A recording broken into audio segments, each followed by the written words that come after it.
Hello students, chapter number 2 of accounts, dual effect of transactions and types of the accounts.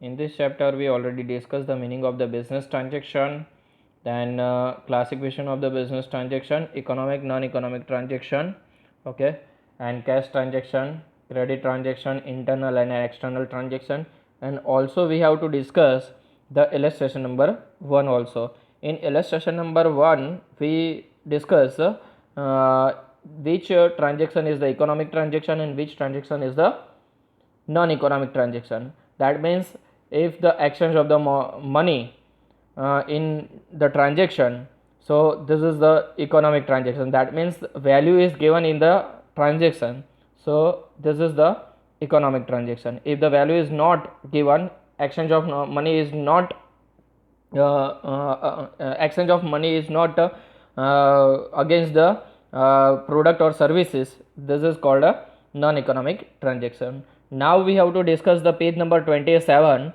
identification of the cash transaction and credit transaction. First of all we have to understand the credit cash transaction. So how to know this transaction is the cash transaction, मतलब हमें कैसे पता चलेगा कि ये cash transaction है.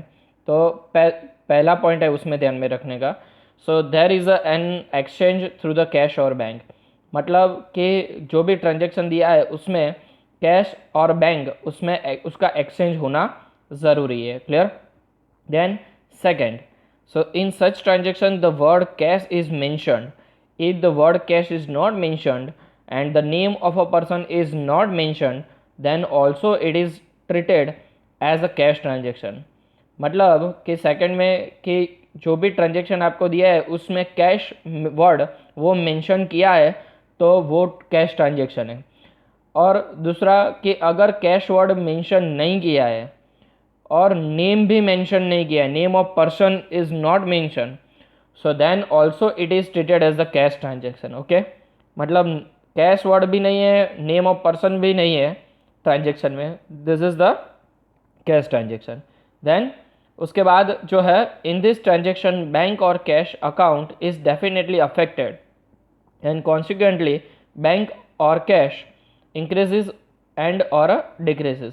मतलब कि बैंक एंड और कैश अकाउंट डेफिनेटली अफेक्ट होना ज़रूरी है. Clear. And bank and cash जो है वो इंक्रीज और डिक्रीज होना चाहिए. तो ये था जो है वो कैश ट्रांजेक्शन के लिए था कि कौन से ट्रांजेक्शन को आप कैश ट्रांजेक्शन बोल सकते हो. Clear. Now we have to understand the credit transaction, कि कैसे पता चलेगा कि ये क्रेडिट ट्रांजेक्शन है. तो फर्स्ट उसमें कि no exchange through the cash और बैंक, मतलब कैश या बैंक का कुछ भी उसमें एक्सचेंज नहीं होता है, that is called a credit transaction. There is emergence of the relation of the debtor and creditor, मतलब ऐसे ट्रांजेक्शन से डेटर और क्रेडिटर का अगर रिलेशन अराइज होता है, जो डेटर और क्रेडिटर का रिलेशनशिप जो है वो क्रिएट होता है, that is called a credit transaction.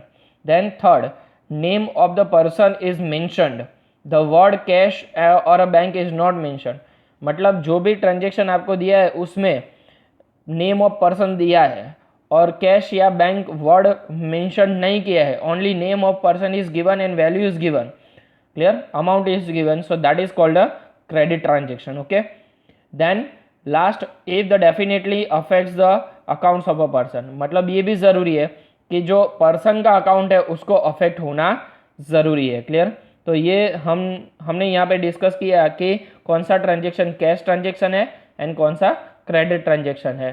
Clear. उसके जो पॉइंट्स है वो हमने अभी डिस्कस किए. नाउ अब हम डिस्कस करेंगे इलस्ट्रेशन नंबर 2.